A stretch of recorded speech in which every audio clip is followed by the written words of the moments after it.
입니다. 하나님께서 주시는 말씀 고린도전서 14장 26절에서 33절 상반절까지 우리 한 절씩 교독하시고 마지막 절 합독하시겠습니다.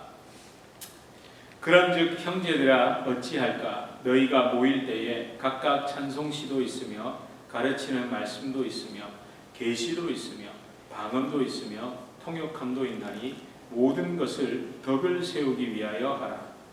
만일 누가 방언으로 말하거든 두 사람이나 많아야 세 사람이 차례를 따라하고 한 사람이 통역할 것이요 만일 통역하는 자가 없으면 교회에서는 잠잠하고 자기와 하나님께 말할 것이요 예언하는 자는 둘이나 셋이나 말하고 다른 이들은 분별할 것이요 만일 곁에 앉아 있는 다른 이에게 계시가 있으면 먼저 하던 자는 잠잠할지니라.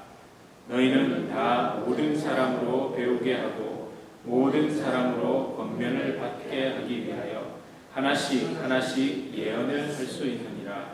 예언하는 자들의 영은 예언하는 자들에게 제재를 받나니 하나님은 무질서의 하나님이 아니시오 오직 화평의 하나님이시라. 아멘. 우리 서로 앞뒤적으로 좀 인사하시겠습니다. 잘 오셨습니다. 반갑습니다. 네, 너무너무 반갑습니다. 진짜 잘 오셨습니다. 고린도전서 14장 이제 마무리해 가고 있는데요. 고린도전서 14장은 성령의 여러 가지 은사 중에 방언, 통역, 예언 이런 것들을 집중적으로 다루고 있습니다. 그러니까 이 세 가지 방언, 예언, 방언, 통역의 은사 이 공통점을 한 글자로 말하면 무엇일까요? 말입니다. 말.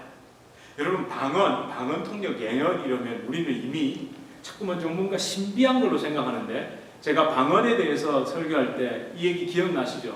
우리가 모국어를 가지고 깨달은 말로 하나님을 찬양하고 기도하고 한다면 우리는 다 뭘 받은 거라고요?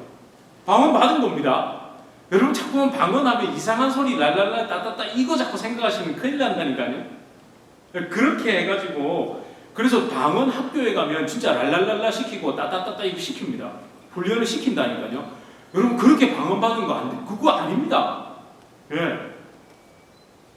여러분 우리가 정말 깨달은 말로 우리의 언어로 하나님을 찬양하고 십자가 은혜를 고백한다면 우리 다 방언을 받은 겁니다. 그러니까 이 말, 사실 말에 대한 중요성을 14장에서는 이야기한다고 생각하시면 됩니다. 여러분 말, 언어 정말 중요하죠. 여러분 사람의 영혼을 죽일 수도 있고 살릴 수도 있습니다. 말을 가지고. 그리고 여러분 말을 가지고 소망을 가진 사람에게 낙심을 줄 수도 있고요. 반대로 절망에 있을 때 희망과 소망을 주기도 합니다. 여러분 말에 관한 속담은 정말 많이 아실 겁니다. 근데 오늘은 여러분과 좀 이런 걸 좀 나눠보고 싶었는데요. 말, 연설이죠. 연설이잖아요. 말하는 것. 이 말하는 것과 관련해서 동시대 인물인데 굉장히 극명하게 갈라지는 인물이 있습니다.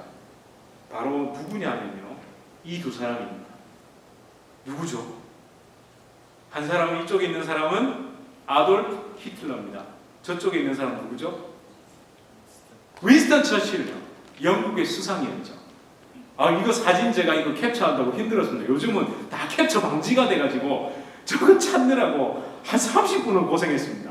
어떻게 찾았습니다. 이거 앞으로 어떻게 할지 걱정입니다. 제가 이 두 사람을 이렇게 붙여놓은 이유가 있습니다. 여러분이 아돌프 히틀러라는 사람 진짜 무서운 사람이죠. 정말 이 사람은요. 새치혀로 사람들을 미혹한 사람입니다. 특히 이 아돌프 히틀러가 독일어를 구사하는데 독일 사람들이 들으면 이게 완전 촌사람 말이랍니다. 사투리. 오스트리아 북부 사투리였답니다. 예를 들어 제가 지금 이렇게 얘기를 하면 여러분들 저에게 아무리 제가 나름 표준어를 구사하려고 해도 제 액센트에서 부산 사람이구나 딱 느껴지시죠? 예. 그런 것처럼 이 히틀러라는 사람은 사실 출신이나 배경에 있어서 그 총통, 그 자리 정치적인 그 입지까지 올라갈 수 없었던 인물입니다. 근데 그의 말, 그의 연설에 선동당한 독일인들은 인류 역사에서 가장 끔찍한 전쟁을 일으켰고 입에 담기조차 힘든 전쟁 범죄와 학살을 자행했습니다. 이 사람의 연설의 특징이 있다면 논리보다는 감성을 자극하고요, 적개심을 유발하고 짧은 문장을 반복합니다. 여러분 동영상에 이 히틀러가 연설한 것들이 있거든요. 보면요, 좀 이렇게 소름이 돋아요. 근데 이쪽 반대로 윈스턴 처칠, 이 사람은 굉장히 달랐습니다. 1940년 5월 13일 영국 하원에서 이런 연설을 했습니다. 피, 고생, 눈물, 땀, blood, toil, tears and sweat. 이 제목이라고 하기 그렇고 연설 내용의 이 부분이 나오는데 제가 좀 발췌해서 여러분에게 좀 말씀드려 볼게요. 나는 이 학원에 그리고 이 정부에 합류한 사람들에게 이렇게 말하고 싶습니다. 나는 피와 고생, 눈물, 땀 외에는 줄 수 있는 것이 없습니다. 우리 앞에는 가장 심각한 시련이 놓여 있습니다. 앞으로 우리를 기다리는 것은 수많은 긴 날 동안 투쟁과 고통입니다. 여러분이 묻습니다. 우리의 정책은 무엇인가? 저는 이렇게 말할 수 있습니다. 그것은 바다, 육지, 하늘에서 우리가 가진 모든 힘과 하나님께서 주시는 모든 힘을 다해 전쟁을 수행하는 것입니다. 인류 범죄의 어두운 기록 속에서 결코 이보다 더 끔찍한 적이 없었던 괴물 같은 폭정과 싸우는 것입니다. 그것이 우리의 정책입니다. 여러분이 묻습니다. 우리의 목표가 무엇인가? 저는 한 단어로 대답할 수 있습니다. 그것은 승리입니다. 어떤 대가를 치르더라도 모든 공포를 무릅쓰고 길고 험난한 길일지라도 반드시 거머쥐어야 하는 승리입니다. 승리가 없다면 생존도 없습니다. 그러나 나는 이 임무를 희망과 활기로 받아들입니다. 나는 우리의 대의가 사람들 사이에서 실패로 끝나지 않으리라 확신합니다. 그렇다면 함께 갑시다.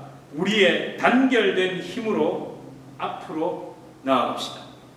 이렇게 연설했습니다. 저도 이렇게 연설하면 좋겠습니다. 설교를 좀 이렇게 하면 얼마나 좋을까요? 여러분, 이 연설이 유명한 이유가 있습니다. 그가 총리가 된 건 이 처칠의 첫 의회 연설이었습니다. 총리가 되고 첫 연설을 했다. 1940년 5월 13일이라고 말씀드렸죠. 그러면 1939년 9월에 시작된 2차 대전, 그 초기에 어땠습니까? 나치 독일군이 폴란드를 시작으로 전 유럽을 집어삼켰습니다. 유럽을 돕기 위해 파견된 영국 육군은 패퇴를 거듭했습니다. 프랑스군과 함께. 1940년 5월에는 네덜란드 덩케르크 해안, 많이 들어보셨을 겁니다. 덩케르크. 그 해안에 완전히 고립되어 있었습니다. 34만 명의 영국 육군이. 여러분, 바로 그때 처칠이 수상이 된 겁니다. 저 같으면 수상 안 하려고 할 것 같아요. 전쟁이 좀 이겨야 될 텐데 연전 연패를 거듭해서 내 국민들이 지금 우리의 육군이 34만 명이 학살당할 위기에, 전부 포로가 된 위기에 처해 있단 말이죠. 그런데 그때 수상이 되고, 그리고 영국 국민들은 바로 그때 막 두려움과 패배감에 휩싸여 있었거든요. 근데 처칠이 수상이 돼서 피와 고생, 눈물, 땀 외에는 줄 것이 없습니다. 그러나 우리가 가진 모든 역량과 하나님의 도우심으로 단결하자는 이 연설 하나로 극한 절망, 패전의 공포에 휩싸인 영국 국민들을 단결시켰습니다. 그리고 첫 번째 작전이 뭐였냐? 바로 그 유명한 덩케르크 철수작전이었습니다. 어떻게 됐을까요? 들어보셨죠?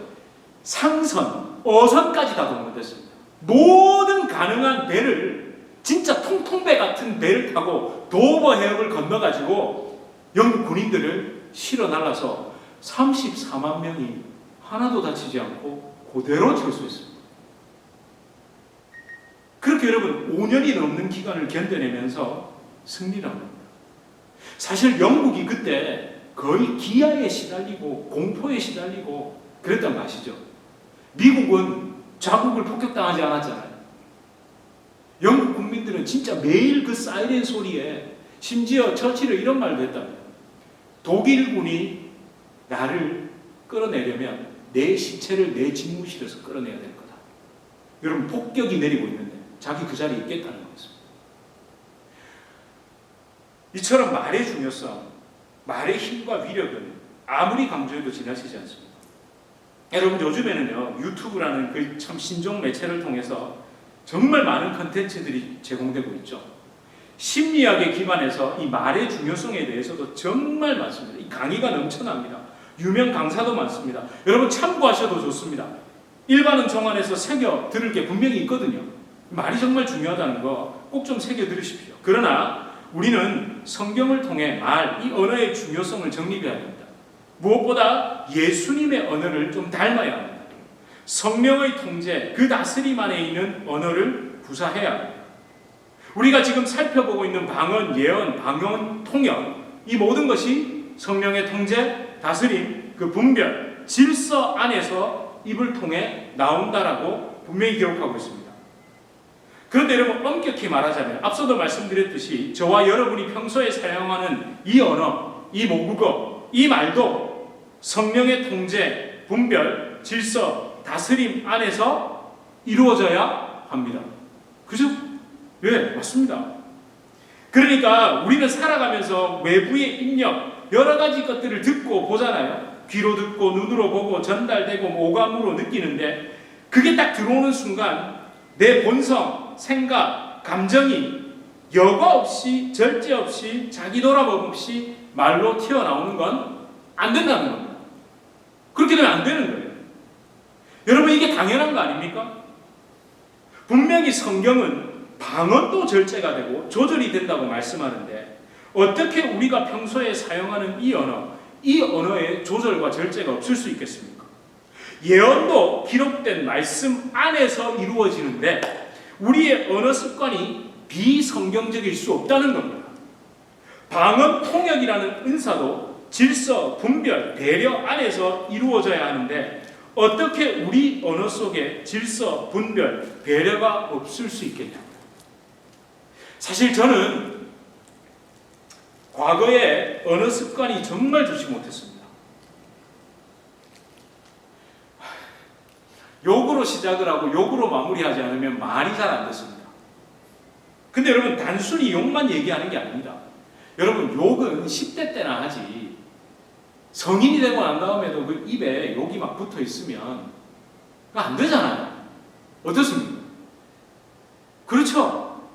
아니, 10대, 정말 20대 초반까지 철없는 애들이 입에 욕이 좀 붙어가지고 막 이렇게 말을 하면 그럴듯하지만, 결혼하고 나이 들어서도 입에 욕이 붙어가지고 막 말을 하면 그건 도덕적으로도 그러지면 안 되잖아요. 근데 제가 욕이 문제가 아닙니다. 저는요, 누구나 사용할 수 있는 문장을 아주 날카롭게 갈아가지고 말하는 데 명수였습니다. 채찍을 휘두르는데 또 그 끝에 쇠를 붙이를 달아가지고 휘두르는데 아주 익숙했다고요. 아까 왜 우리 찬양대 하시기 전에 잠깐 어떤 일이 있었죠? 제가 저희 딸아이가 오늘 옷을 이렇게 누가 주셔가지고 입고 왔는데 제가 이랬거든요. 아이고야, 니 오늘 무슨 공연하냐? 이러니까 저희 딸이 뭐라고 하는지 아세요? 저한테? 또 아빠 비아냥거린다. 난 그게 아닌데. 제가 평소에 얼마나 애들한테 약간 비아냥거리듯이 이렇게 말을 했으면 나 진짜 이뻐서 한번 보세요. 나중에 이쁘게 입었어요. 난 그렇게 얘기했는데 얘는 제가 그런 식으로 말하는 것만 들으면 살짝 비꼰다고 생각을 하는 거예요. 그리고 저는 어땠냐면요, 정말 수틀리고 귀찮으면요 다 때리치라 이걸 많이 했어요. 그걸 노래를 만들어 불러서 다 때리치야라, 다 때리치야라 이라고 그냥 그러고 다니고요.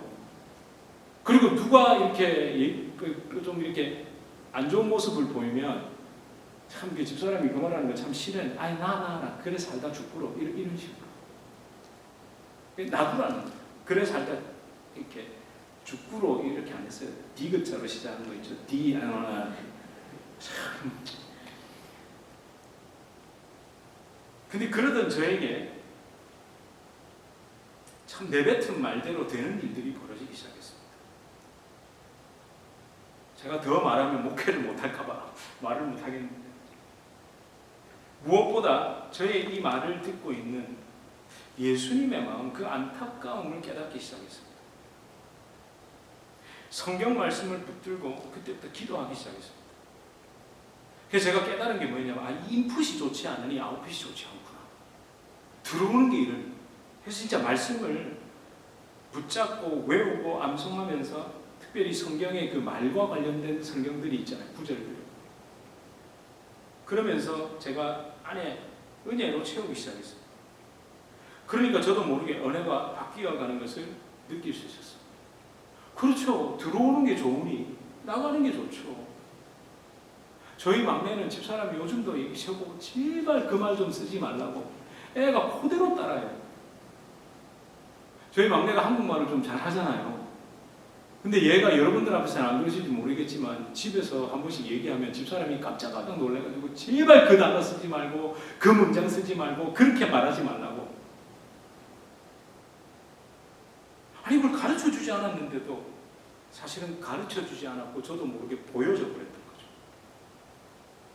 저와 여러분, 예수님을 믿으면요 분명히 변합니다. 내 속사람이 변합니다. 나는 죽고 내 안에 예수님이 사십니다. 그러니까 내 안에 예수의 언어로 찰 수밖에 없다는 거예요. 여러분, 말이 그 사람의 인격과 영혼의 상태를 나타내거든요. 그러니까 우리 속사람의 변화는 우리의 언어의 변화로 드러나게 되어 있더라는 거예요. 그래서 예수님을 믿고 난 이후 우리의 말, 우리가 사용하는 언어는 사람을 살리는 것이 되어야 됩니다. 그게 잘 표현되어 있는 게 26절입니다. 덕을 세우기 위하여라고 얘기합니다. 여러분 26절을 함께 좀 읽겠습니다. 26절입니다. 시작.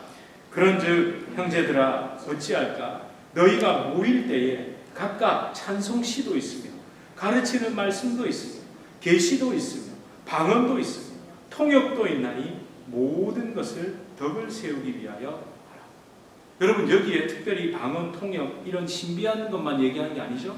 찬송도 있고 가르치는 말씀도 있고 우리의 모든 언어, 말 그게 뭘 위해서요? 덕을 세우기 위하여 하라. 여러분 덕을 세운다는 것은 일반적으로 생각하는 윤리, 도덕, 상식 이런 것에 맞는 말을 하라는 게 아닙니다. 그것도 맞겠지만 진짜 덕을 세우다로 번역된 헬라어, 그러니까 이 덕을 세우다로 번역한 이 헬라어 오이코도메라는 단어, 헬라어로 집, 가정, 공동체를 뜻하는 이 오이코스에서 파생됩니다.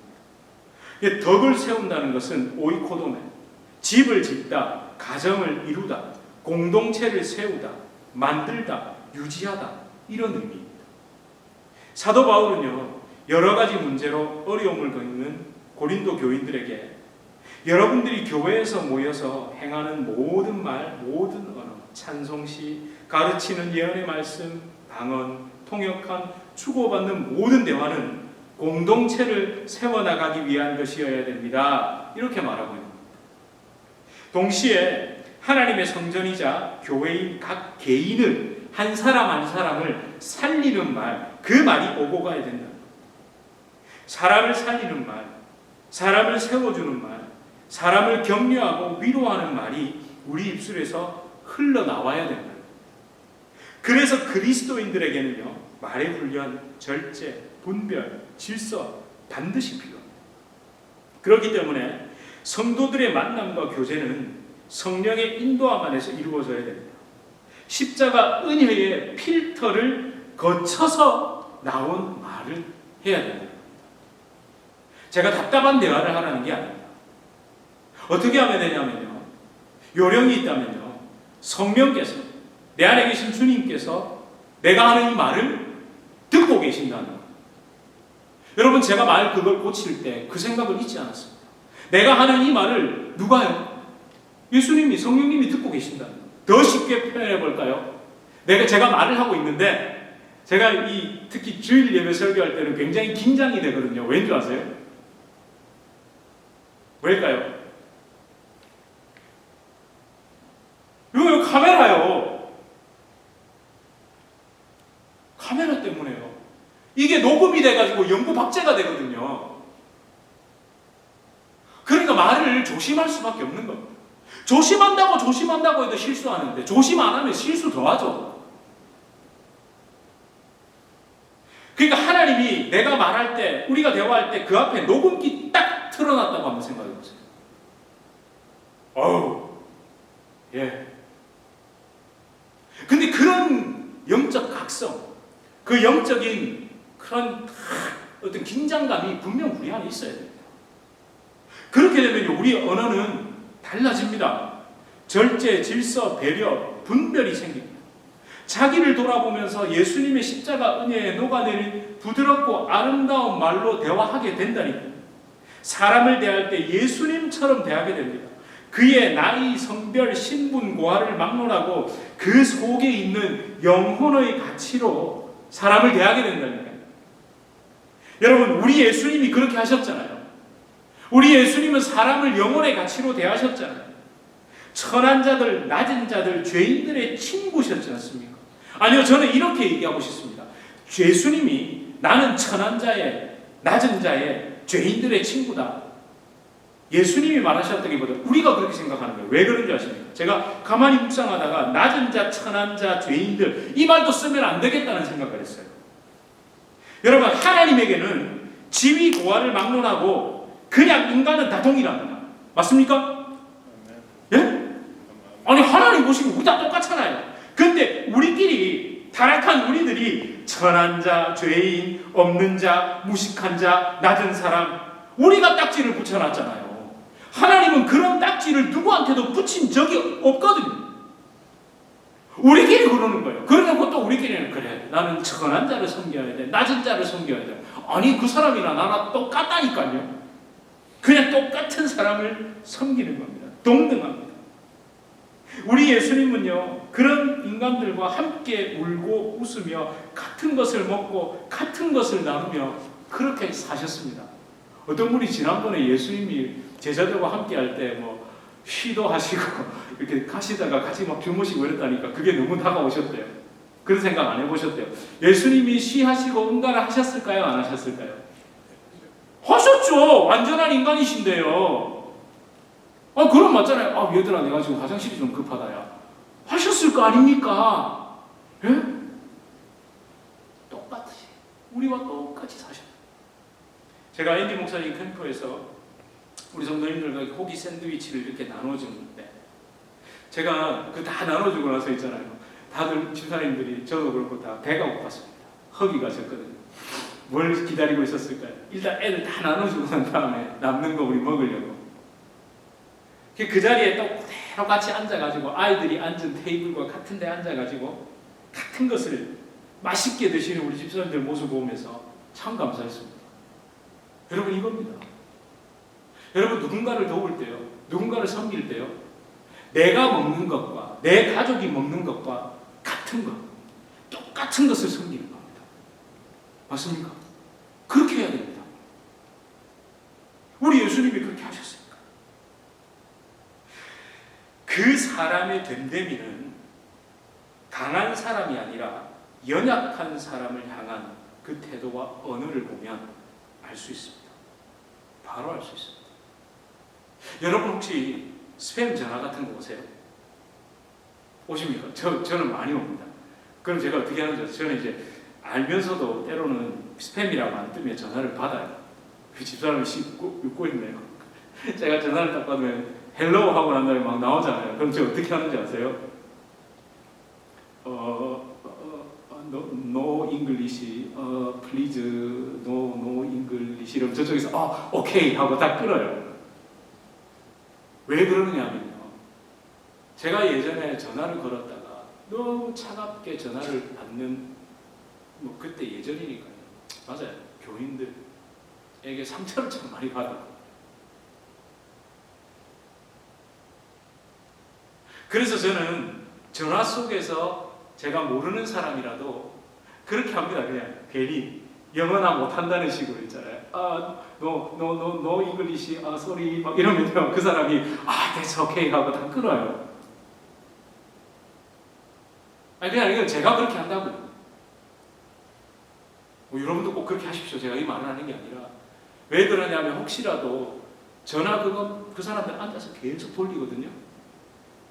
네. 근데 그 계속 거절만 당하면요. 제가 그런 경험이 있어서 모르겠는데 힘들 것 같아서요.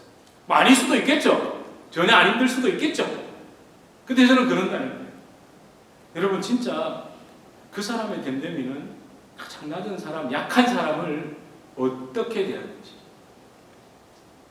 어떻게 바라보고 있는지, 어떤 말을 하고 어떤 눈빛으로 그 사람들을 대하는지를 보면 그 사람이 진짜 됨됨이를 알 수 있다는 거예요. 여러분, 나보다 높은 사람, 나보다 힘 있는 사람한테 가서 안녕하십니까 하고 공손하게 하고 예의 있게 하는 건 누구나 할 수 있잖아요. 누구나. 그렇잖아요. 그런데 그렇게 하지 않아도 되는 사람에게 마저도 똑같이 할 수 있다면 그게 진짜 귀한 사람 아닙니까? 여러분, 그리스도인들은 그래서 예수님의 태도와 언어를 닮아야 합니다. 우리 예수님이 어떻게 하셨습니까? 자기를 십자가에 못 박는 자들을 향해서 저주하신 게 아니라 아버지 저들을 사하여 주시옵소서. 자기들이 하는 것을 알지 못하나이다. 알지 못한다. 우리 예수님 십자가에서도 그렇게 기도하셨습니다. 여러분, 그래서 우리 기도할 수밖에 없습니다. 기도해야 됩니다. 우리의 혀가 성령의 은혜로 다스려지기를 위해서 좀 이 말씀을 붙들고 기도해야 합니다. 여러분, 야고보서 3장 8절에서 11절입니다. 야고보서 3장 8절에서 11절, 우리 이 말씀이 진리이기에 우리에게 그대로 이루어질 것이라는 믿음으로 우리 함께 고백하겠습니다. 혀는 능히 길들일 사람이 없나니 쉬지 아니하는 악이요 죽이는 독이 가득한 것이라.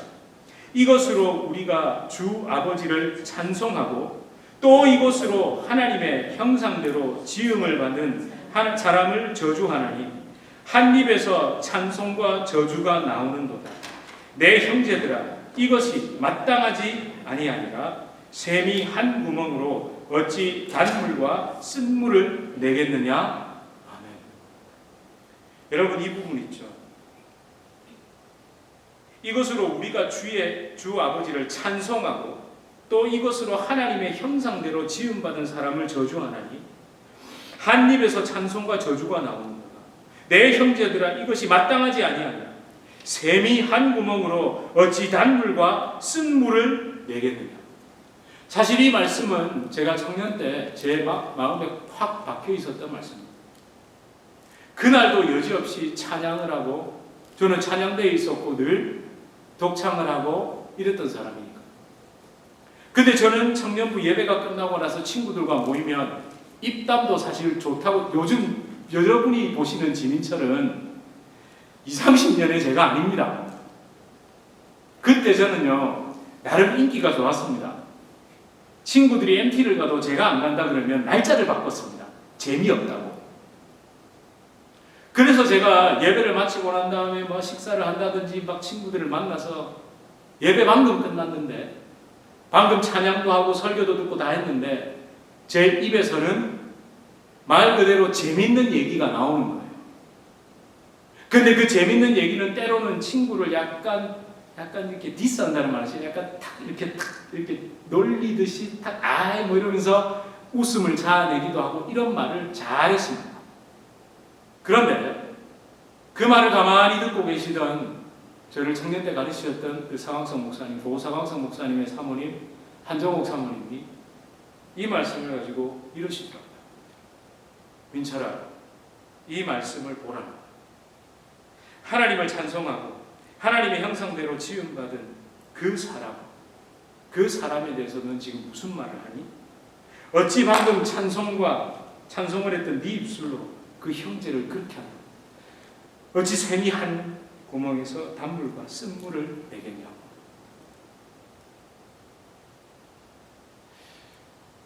제가 그 순간에는 그것도 웃어 넘기고 그냥 툭 던져버렸습니다. 근데 밤새도록 그 사모님의 말씀이 제 안에 울림처럼 나더라고요. 그래도 제가 가능성이 있었던 거예요. 성경 말씀으로 그 얘기를 하시는 사모님이 기분 나쁘지 않았습니다. 왜 나에게 저 말씀을 하실까? 왜 저 얘기를 하셨을까? 곰곰이 돌아보면서 저는 이 말씀을 붙잡고 묵상하고 기도하기 시작했고, 아까 말씀드린 대로 제 안에 주님이 주시는 그 성경 말씀으로 채워 넣기 시작했고, 저는 조금씩 변화되기 시작했습니다. 그래도 그때는 제가 순수했던 것 같습니다. 여러분, 우리 모두 야고보서 13장 1절에서 12절을 꼭 묵상하고 기도합시다. 말씀의 능력이 있기에 우리의 언어가 변화됩니다. 바뀐다니까. 여러분, 내 안에 계신 예수님의 언어로 그렇게 변해서 그 영혼들을 세우고 공동체를 세우는, 그 덕을 세우는 진정한 하늘의 언어가 여러분들 입술에 넘치기를 축복합니다. 사랑하는 유저지 주님의 교회 성도 여러분, 우리의 입술에서 흘러나오는 언어를 통해 우리가 만나는 사람들이 되살아나야 우리가 속한 모든 공동체가 아름답게 세워져 가야 합니다. 지치고 낙심하고 방황하는 영혼들이 우리의 입술에서 흘러나오는 언어를 통해서 소망을 품어야 합니다. 무작정 잘 될 것이라는 긍정의 심리학, 기복주의에 기댄 낙관주의 종교관으로 제가 부추기라는 것이 아닙니다. 어떤 경우에도 나를 버리지 않으시는 예수님, 나를 위해 십자가에 못 박히신 예수님을 붙잡고 견디고 버티고 마침내 승리하는 그 믿음의 길을 함께 같이 걸어가자는 그 말을 우리가 전해야 된다. 그래서일까요? 제가 앞서 보여드렸던 그 같이 나눴던 그 윈스턴 처칠이 했던 그 연설을 제가 자꾸 읽으면서 이런 마음이 들었습니다. 예수님도 성경을 통해 성령의 감동으로 저와 여러분에게 이렇게 말씀하시는 것이 아닐까라고 제가 생각했습니다. 어떻게요? 나는 피와 고생과 눈물과 땀 말고는 줄 것이 없다. 그러나 내가 함께 할 것이다. 그리고 마침내 승리할 것이다. 이렇게 예수님이 우리에게 말씀하시는 것 같습니다. 제가 앞서도 윈스턴 처칠처럼 연설하고 설교했으면 좋겠다니까 여러분들의 표정이 제발 좀 그렇게 해라 이렇게 하시는 것 같아요. 예, 저 많이 부족합니다. 모자랍니다. 요즘은 설교의 기준이 많이 올라가 있죠. 예, 그에 비하면 많이 모자랍니다. 그러나 진짜 진심입니다. 그렇게 많은 설교를 단 한 번도 원고 없이 한 적 없고, 어떻게든 한 자라도 한 말씀이라도 여러분과 좀 나누고 싶어서 때로는 좀 길어지기도 했고 했던 말을 반복하기도 하고, 그런데 제가 진짜 여러분과 함께 나눌 수 있는 건, 목사가 대단해서 사람들이 설교를 듣고 막 유명한 목사님이라서 이 교회에 몰려들고 교회가 막 커지고, 제가 이런 거는 못했죠. 여러분들 많이 고생하시고 눈물도 흘리시고 땀도 흘리시고 수고하시는 줄 압니다. 그런데 우리가 지금 우리에게 허락된 모든 것을 가지고 우리 함께 나가야 되고, 그리고 우리 마침내 승리할 것입니다. 여러분, 이 마지막 때 교회와 성도들이 어려움을 당하는 이때 함께 십자가의 길을 걷자는 그 믿음, 위로, 격려, 승리의 언어가 저와 여러분에게 반드시 필요합니다. 그래서 제가 지난주에 이 찬송 함께 하려고 했잖아요. 오늘은 꼭 하고 싶습니다.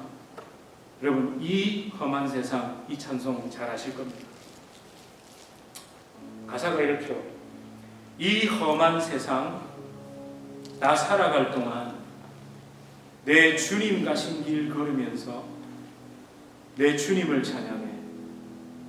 그 십자가 보혈 날 구한 그 사랑, 나 매일 찬송을 드려도 부족한 것뿐이니 나 호흡 있는 동안에, 생명 있는 동안에 주를 찬양하리라. 내게 생명 주신 주님,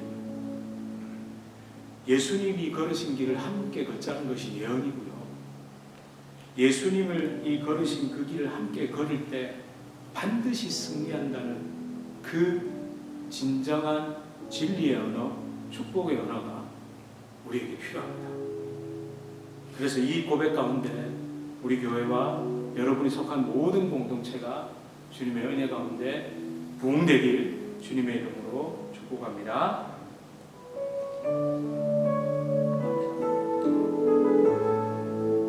이 험한 세상, 이 험한 세상, 나 살아갈 동안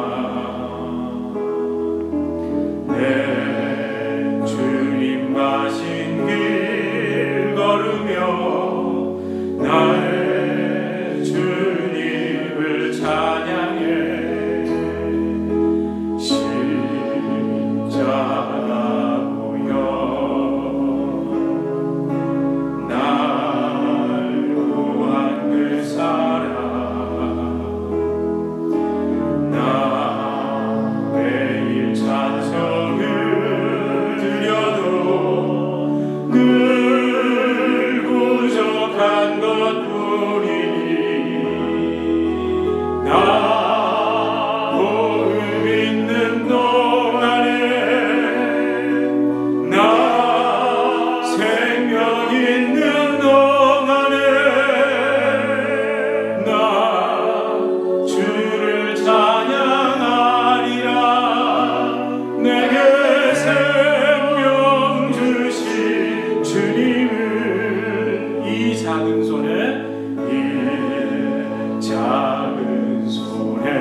우리에게 언제나 변함없이 필요한 입술의 고백은 십자가의 길을 함께 걸어가자는 것입니다.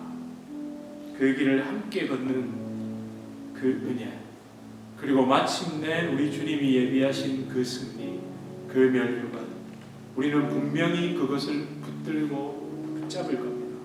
누릴 것입니다. 그래서 여러분, 우리 모두 함께 십자가의 길을 걷자는 믿음의 언어, 그 언어로 여러분의 언어가 가득하기를 원합니다. 우리 그것을 위해서 기도합시다. 특별히 오는 주간 우리 앞에 중요한 일이 있습니다.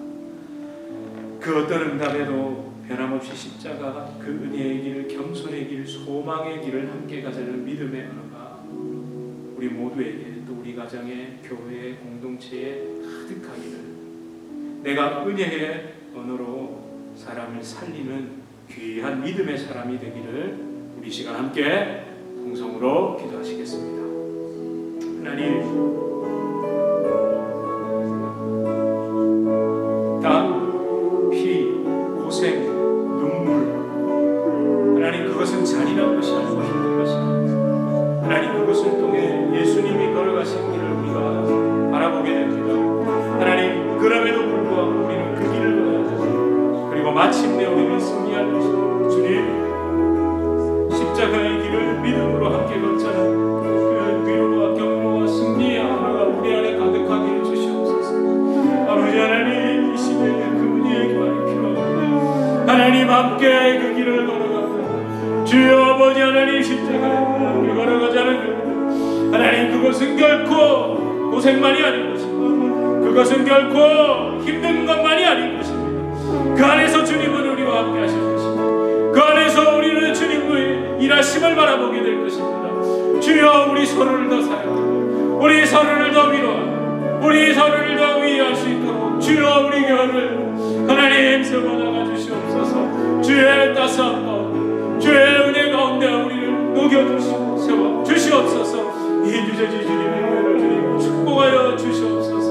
모든 것이 덕을 세우기 위해 주의 몸된 교회 주의 몸된 성전인 교회를 세우기 위해 주여 우리가 살아갈 수 있도록 은혜를 부어 주시옵소서. 하나님, 우리 모두는 방언을 얘기하고 있습니다. 우리에게 하나님이 깨달은 말로 예수를 고백하고 은혜를 고백하고 성경을 고백할 수 있는 언어를 주셨습니다. 하나님, 우리 이 언어를 가지고 이 말을 가지고 덕을 세우길 원합니다. 하나님의 몸된 공동체를 세우길 원합니다. 영혼들을 섬기길 원합니다. 하나님, 그렇게 해서 우리가 정말 이 시대에 어려움을 당하고 낙심하고 낙담하고 성도들에게 위로와 격려와 믿음, 그 승리의 언어를 전달할 수 있게 하여 주시옵소서. 하나님, 우리 정말 때로는 고생, 피, 눈물, 땀 외에는 내 인생에 없는 것 같은 진짜 너무너무 어려운 그 상황을 여전히 걷고 있는 많은 성도님들이 계십니다. 하나님, 그분들을 향해서 우리가 정말 이 위로의 말을 전할 수 있도록, 은혜의 말을 전할 수 있도록, 말하지 않아도 내 눈빛이, 내 행동이, 내 태도가 그런 분들을 정말 섬길 수 있고, 정말 주님의 시선이 어디로 가 있는지를 우리가 깨닫게 하여 주시옵소서. 하나님, 유재지 주님의 교회에 정말 많이 상처받고 힘들고 어렵고 어찌할 바를 몰라 하는 주의 백성들이 와서 주님의 말씀으로, 또 주님의 말씀의 통로인 우리를 통해 위로함 받을 수 있도록, 회복될 수 있도록 주님 역사하여 주시옵소서. 그런 교회 되게 하여 주시옵소서. 우리 성도님들 그 일에 쓰임받고 그 일을 위하여서 교회를 세워나갈 때 하나님께서 마음껏 축복해 주시고 하나님 은혜의 통로로 삼아 주시옵소서. 예수님 이름으로 간절히 기도드립니다. 아멘. 우리 주 예수 그리스도의 은혜와 하나님 아버지의 극진하신 사랑과 성령 하나님의 위로 교통교제 충만케 하시는 역사, 우리를 진정한 믿음의 언어, 그 언어가 가득한 입술로 훈련시키시고 절제하게 하시고 다스림 받게 하시는 성령이 놀라운 역사가 우리 주님의 교회 성도님들과 우리 주님의 교회 성도님들, 교회로 불러주실 주의 귀한 자녀들 개인의 삶, 가정, 생업, 직장, 사업 하시는 모든 일 가운데 이제로부터 영원토록 함께 있을지어다. 아멘.